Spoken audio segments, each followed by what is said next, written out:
Bueno, vamos a comenzar con un cuentico. Ustedes saben que en Colón ocurrió pues hace algunos días una cosa que nos sacó la piedra a algunos, a otros les pasó indiferente, que fue la destrucción de un espacio patrimonial, una casa con más de 100 años de historia, un referente de la memoria del municipio de Ayacucho, y bueno, pues a mí me dolió mucho, primero porque es mi pueblo, y después porque uno se ha dedicado toda la vida a tratar de enseñar el valor de eso, que hay una memoria, que hay una cuestión, salió por los medios, se hizo la bulla que se tenía que hacer. Hay un rollo armado en Colón, allá no hay alcaldes y eso es un despelote que hay allá.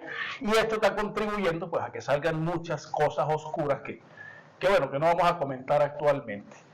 El todo del caso es que como eso salió en los medios, se le logró una buena difusión, pues uno tiene la curiosidad y comienza a ver los comentarios. Y resulta que la mayoría de los comentarios que apareció en los medios, sobre todo en la web, hablaban de, bueno, pero esa viejera que va a estar ahí.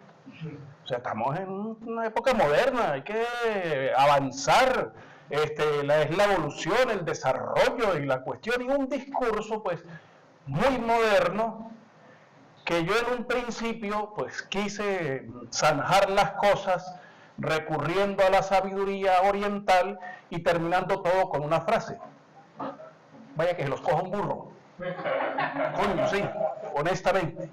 Pero después me puse a pensar, pero ¿por qué después de tanta agua que ha pasado por el río, después de tanto pensar en pensamientos fronterizos, en pensamientos de bordes, en pensamientos de otros, ¿por qué todavía ocurre esta forma de pensar moderna? Y digo, bueno, ya que viene Bordes, vamos a reflexionar sobre eso.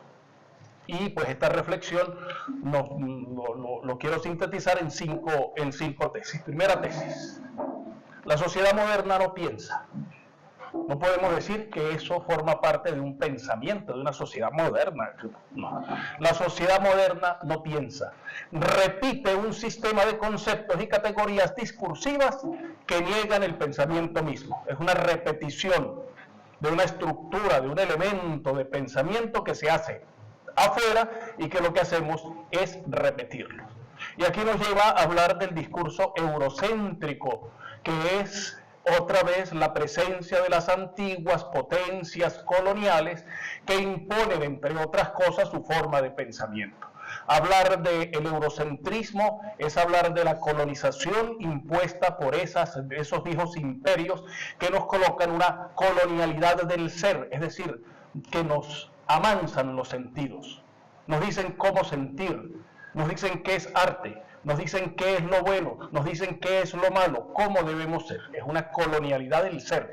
Y esa forma que teníamos de ser anterior a que ellos llegaran, u otras formas distintas de ser, sencillamente no existen o han sido destruidas. Del saber, que es el pensamiento epistemológico, que es la verdad que vale es la verdad científica, racional, hecha en Europa, y lo demás es repetir esos elementos. Hay una idea de universalidad del conocimiento, de que son verdades universales, y lo que nosotros hacemos no es la verdad universal, sino son discursos, elementos. El arte es el arte europeo, lo que nosotros hacemos es folclore.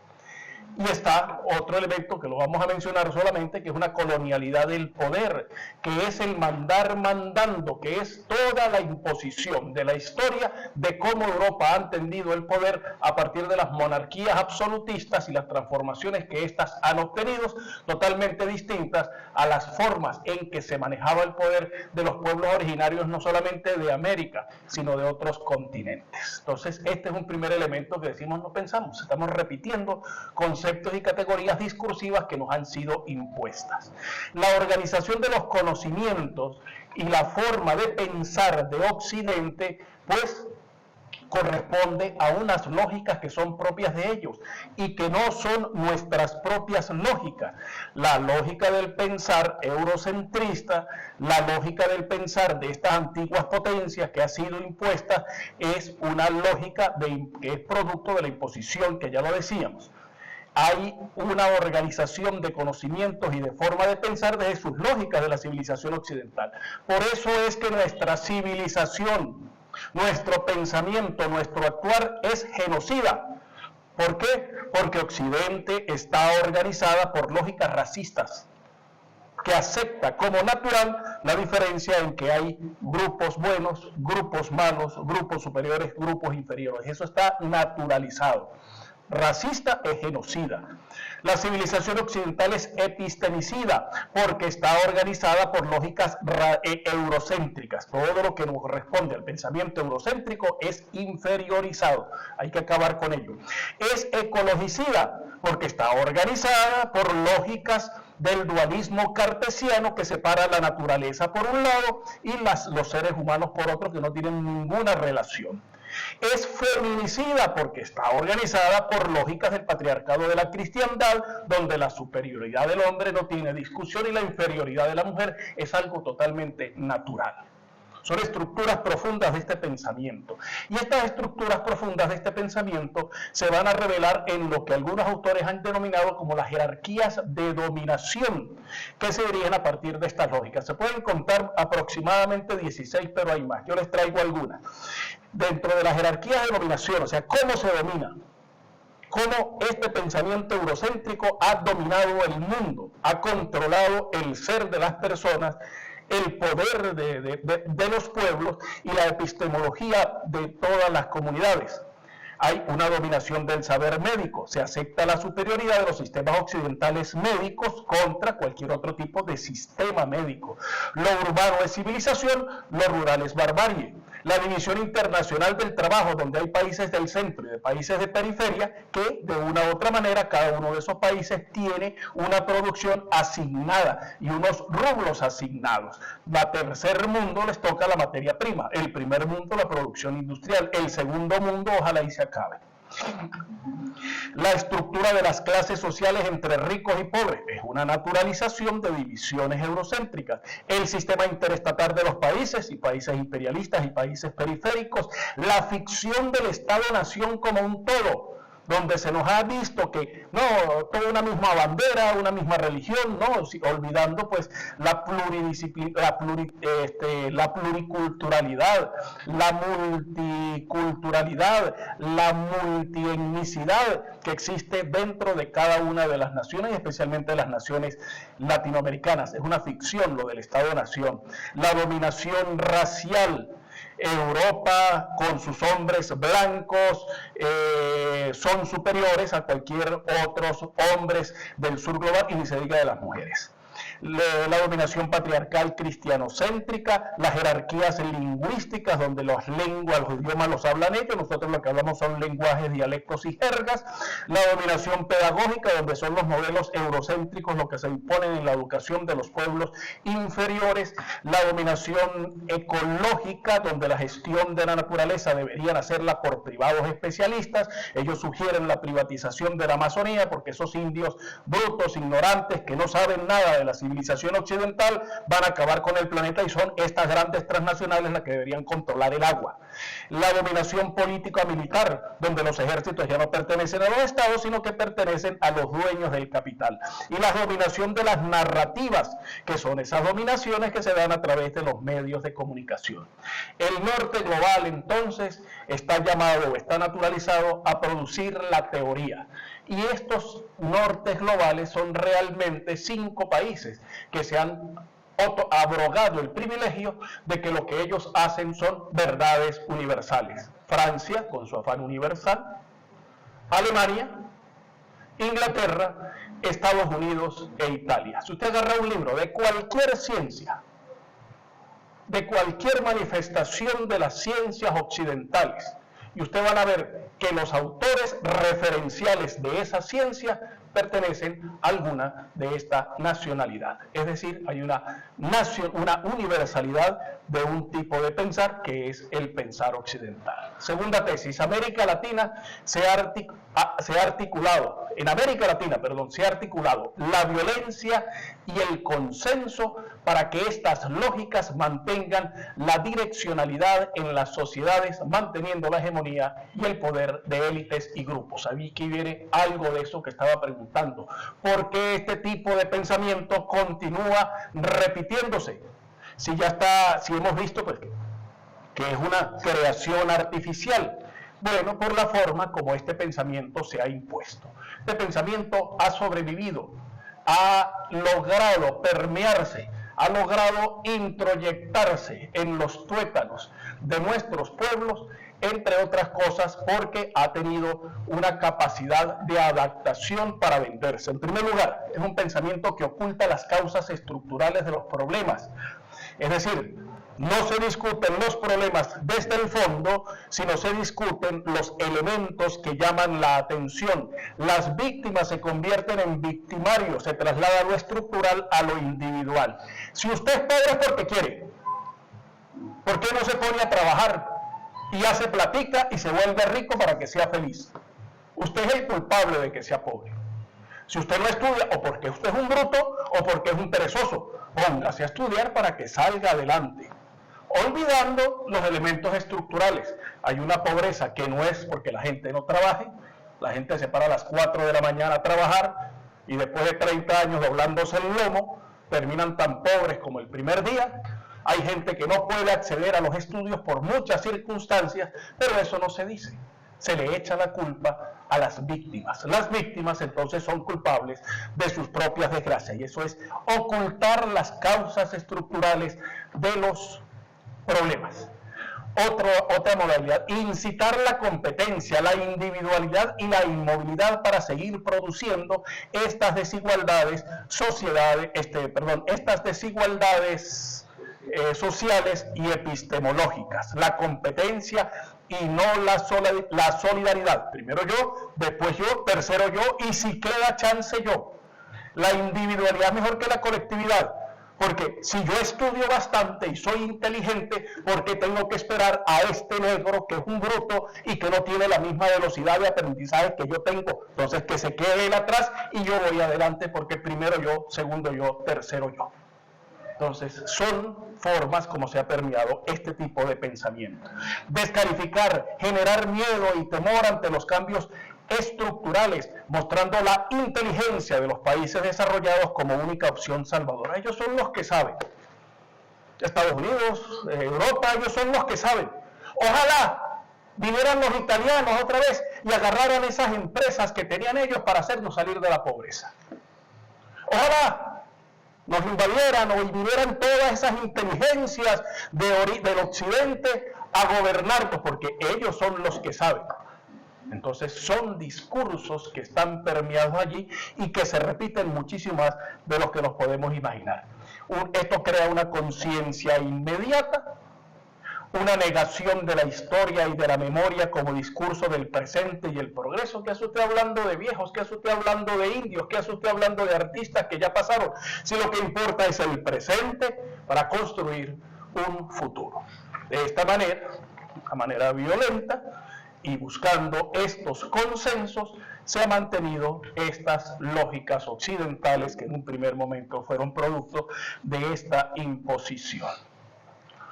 Otro elemento también que ellos han hecho y que es interesante reflexionar, y Osvaldo ya nos ha sumado algo de esto, es la apropiación de conocimientos. Ellos se han apropiado de conocimientos de otras civilizaciones que retornan eurocentradas, haciendo más confusa la situación. Es decir, cosas que ellos ven que les pueden servir, se apropian de ello y lo presentan como una construcción. De esto hay un texto clásico que se llama Occidentalismo, de Edward Said, que es el primero que propone estos elementos. Como Europa se apropia de algunas cuestiones y después lo presentan como ellos. Como Europa, por ejemplo, se apropia de la agricultura que tenían los pueblos originarios y la presentan como una acción culinaria de ellos. Ejemplo, el tomate, ejemplo, el cacao, ejemplo, el maíz, ejemplo, las papas, ejemplo, el maní, por llamar solamente los que se me ocurren allí, que ellos lo asumen como propio y presentan el mejor chocolate, el chocolate que hacen ellos, el mejor maní es de la Savoy que está por allá en Suiza, y son productos que fueron apropiados y siguen siendo productos de la expropiación. Pero también se han apropiado de la reflexibilidad y de las categorías de otros pueblos presentándolos como propios. Un ejemplo histórico, se habló del gran avance de la civilización occidental con la Revolución Francesa, que habla de que Occidente realmente es una cultura que nos viene a liberar. Tres grandes principios: liberté, equalité y fraternidad. gracias a la igualdad, la libertad y la fraternidad, es que ahora somos todos felices y tenemos la Declaración de los Derechos de los Hombres y los Ciudadanos, 1783. Derechos de los hombres, ahí no aparecen las mujeres. De los ciudadanos, pero ¿quién es ciudadano? No todos somos ciudadanos, no todos son ciudadanos. Y se niega, no se dice que ese pensamiento los ilustrados lo asumieron, lo conocieron de una espiritualidad que existía en colonias africanas francesas que se llama el Ubuntu. ¿Y qué es el Ubuntu? El Ubuntu es una espiritualidad de grupos Batú que proponían libertad para todos, igualdad para todos y solidaridad para todos. ¿Cuánto? 5 minutos. Bueno, el ejemplo de esto es Haití. Como Haití, la igualdad, la libertad y la fraternidad que quisieron hacer pueblos africanos no lo dejaron porque era solamente para los franceses. América Latina, entonces, es una invención colonialista que está sustentada por 5 discursos. El discurso cristiano. Occidente no es más que la secularización de la teología. Donde estaba Dios colocamos al hombre, donde estaba la verdad revelada colocamos la ciencia. Es una secularización, es el mismo principio teológico hecho allí. Si no, el ejemplo fundamental de esto es Gines de Sepúlveda, que utiliza a Aristóteles para decir que Dios ha propuesto o Dios ha hecho a los indígenas inferiores y sin alma. El liberalismo que se ha mostrado como a la modernidad como un proyecto libertador, cuando ya vemos que es falso, es libertador pero solamente para ellos. El conservadurismo, que es la necesidad de conservar el orden de las cosas, y aquí se han hecho alocuciones a esta desde el gendarme necesario, es necesario que haya un gendarme que nos tenga todos ordenados, hasta el gobierno de los tecnócratas, que son los que realmente salen. Finalmente, el colonialismo, que no es otra cosa que la homogenización de las ideologías de la modernidad. Todas las ideologías se presentan naturales como si fueran un todo.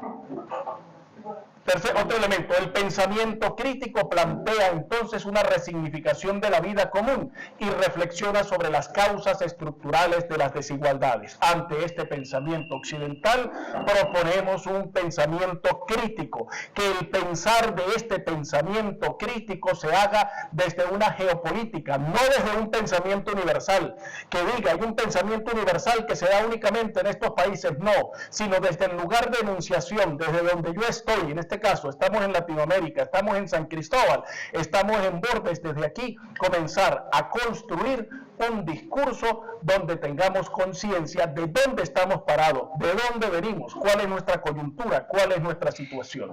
Es una disrupción ciertamente, porque vamos a terminar con la discontinuidad de lo lineal y vamos a colocar, como Osvaldo también muy bien lo planteaba, disrupciones a esa idea de una linealidad. Es una opción descolonial de las estéticas, incluso una conciencia de esta matriz donde se rompe con la representación y la denotación del ojo, que es donde Occidente ha puesto los sentires de la estética, y colocar otros conocimientos que rompen con el control de las subjetividades y que rompen con el papel que Occidente le ha dejado al artista.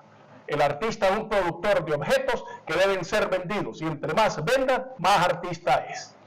Y se olvida algunos elementos de cómo era considerado el arte, que es una discusión que me parece interesante y Mariluz Cárdenas nos asomó unas cosas bellísimas en torno al arte popular, de cómo era visto el arte en los pueblos originarios y en otros tipos de pensamiento, donde estos objetos que tienen un valor económico, pues sencillamente están metidos, introyectados dentro de la vida de la comunidad. Finalmente, en los bordes emergentes, en estos bordes, en este pensamiento, en estas formas, se construye un pensamiento fronterizo. ¿Y qué es el pensar fronterizo? Es un pensar que no se usa desde la perspectiva de este poder que hemos estado hablando, que no se ignora el pensamiento de la modernidad, que sabemos que existe, pero pero no se subyuga a él. Se sabe que es un pensamiento que es tan válido como cualquier otro tipo de pensamiento, que debería tener espacios también para su visibilización.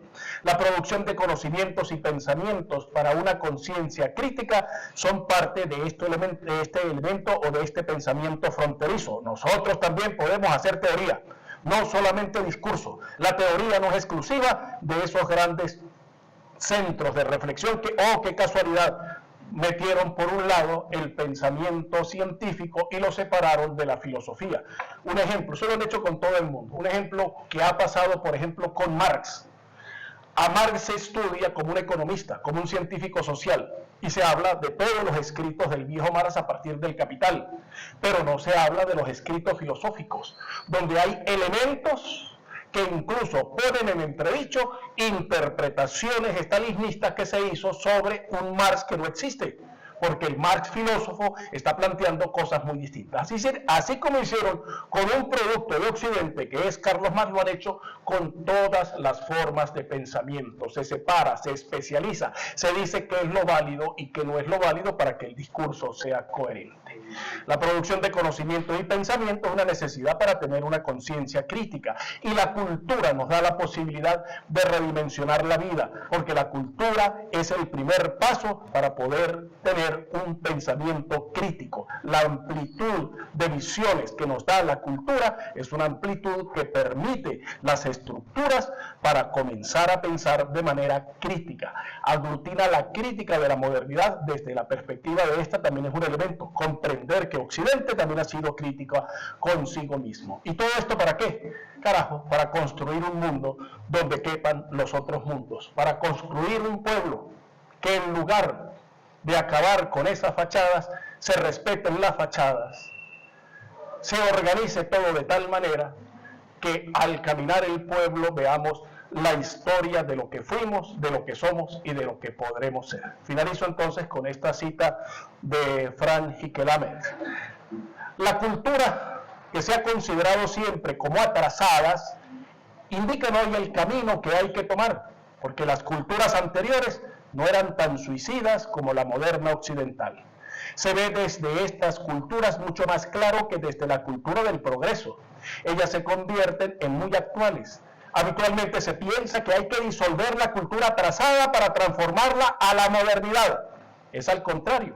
Esas culturas pueden ser la brújula para hacer caminos, para construir un mundo donde quepan todos los mundos. Muchísimas gracias.